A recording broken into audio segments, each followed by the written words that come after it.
اللہ اللہ اللہ۔ حضرات گرامی السلام علیکم ورحمۃ اللہ وبرکاتہ۔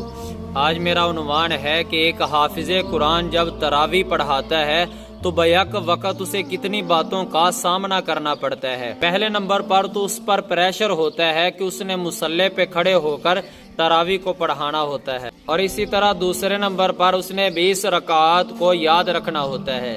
اب 20 رکعات کی تعداد کو ذہن میں رکھنا، پھر اسے آخر تک یاد رکھنا۔ پھر اسی طرح جب وہ تراویح پڑھاتا ہے تو یہ ایک غم الگ ہوتا ہے کہ 20 جو یومیہ سبق ہوتا ہے، پارہ ہوتا ہے، اسے 20 رکعات پر تقسیم کرنا ہوتا ہے کہ یہ 20 رکعات پر کیسے پورا آ جائے گا۔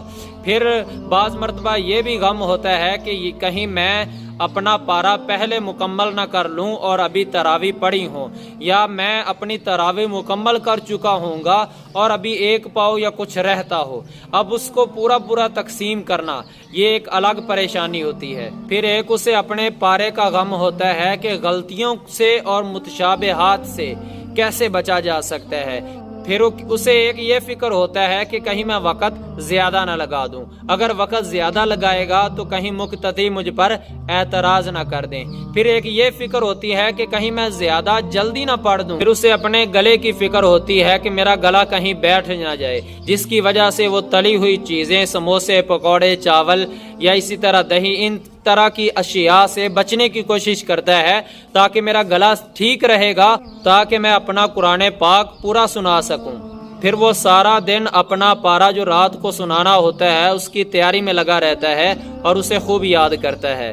اسی طرح ایک یہ پریشانی ہوتی ہے کہ مقتدیوں کے طرح کے اعتراضات سننے پڑتے ہیں، ان کو دور کرنے کے لیے وہ اپنی فکر میں لگا رہتا ہے۔ پھر جب حافظ قرآن افطاری کرتا ہے تو بالکل تھوڑا سا کھاتا ہے تاکہ جب تراویح پڑھانی ہوتی ہے اس وقت تراویح پڑھاتے وقت اسے مشقت کا سامنا نہ کرنا پڑے۔ پھر قرآن پاک مکمل ہونے تک اسے ایک الگ غم لگا رہتا ہے۔ جب تک قرآن پاک مکمل نہیں ہوتا تو اسے ایک پریشانی سی لاحق رہتی ہے کہ میں نے اسے کیسے عبور کرنا ہے۔ پھر اسے دن رات یاد کرتا ہے، کبھی فجر میں اٹھ کر، کبھی دوپہر کو، ظہر کے بعد، اور سارا دن سننے سنانے میں لگا رہتا ہے۔ اب مقتدی ان تمام پریشانیوں سے ناآشنا ہوتے ہیں۔ جب تراویح مکمل ہوتی ہے تو مقتدی آ کر بڑے مزے سے بیٹھ جاتے ہیں اور آ کر طرح کے اعتراض کرتے ہیں کہ حافظ صاحب آج خیر تھی، آپ کی غلطیاں آ رہی تھیں، آج خیریت تھی، آپ نے بہت جلدی پڑھا دی، آج خیریت تھی کہ آپ نے 10 منٹ اوپر لگا دیے، اور آج قاری عبد الباسط بنے ہوئے تھے۔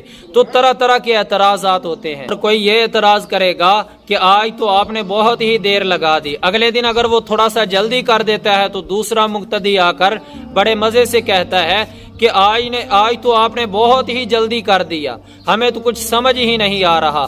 اب وہ بیچارہ اپنی پریشانیوں میں الجھا ہوا ہوتا ہے، اوپر سے مقتدیوں کے نخرے نہیں جاتے، اب ان کی ٹینشن ایک الگ سوار ہو جاتی ہے۔ اور کوئی کہتا ہے کہ خیریت تھی، آپ آج بھول گئے ہیں۔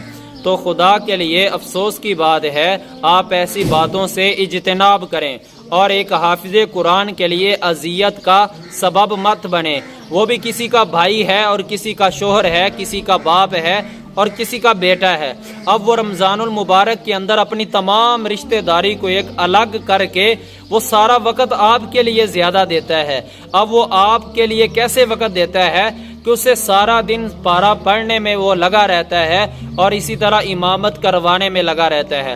اب وہ اپنی مصروفیات کو ذرا مؤخر کر کے مقتدیوں کے لیے زیادہ وقت نکالتا ہے، اور ہم اسے پھر بھی اذیت دیتے ہیں۔ بہت افسوس کی بات ہے، میں ہر ایک مسجد کی یہ بات نہیں کر رہا، بعض مساجد ایسی ہیں جہاں پر قرآن سنانے والے کو بہت عزت دی جاتی ہے، لیکن میں اکثر جگہوں کی بات کر رہا ہوں جہاں پر کئی قسم کے مفتی ہوتے ہیں مساجد کے اندر جو طرح کے اعتراضات لگاتے رہتے ہیں۔ تو ایسا جو ہمارا یہ رویہ ہے یہ ایک ستیلی ماں جیسا ہے، اس لیے سارے بھائی کوشش کریں کہ وہ پہلے پریشانیوں میں سنا رہا ہوتا ہے اس کے لیے مزید پریشانی کا سبب نہ بنے۔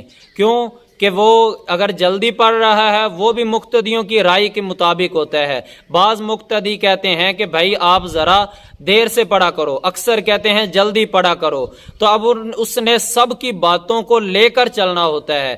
دعا ہے کہ اللہ پاک ہمیں سمجھ عطا فرمائے، ان باتوں پر عمل کرنے کی توفیق عطا فرمائے، آمین ثم آمین۔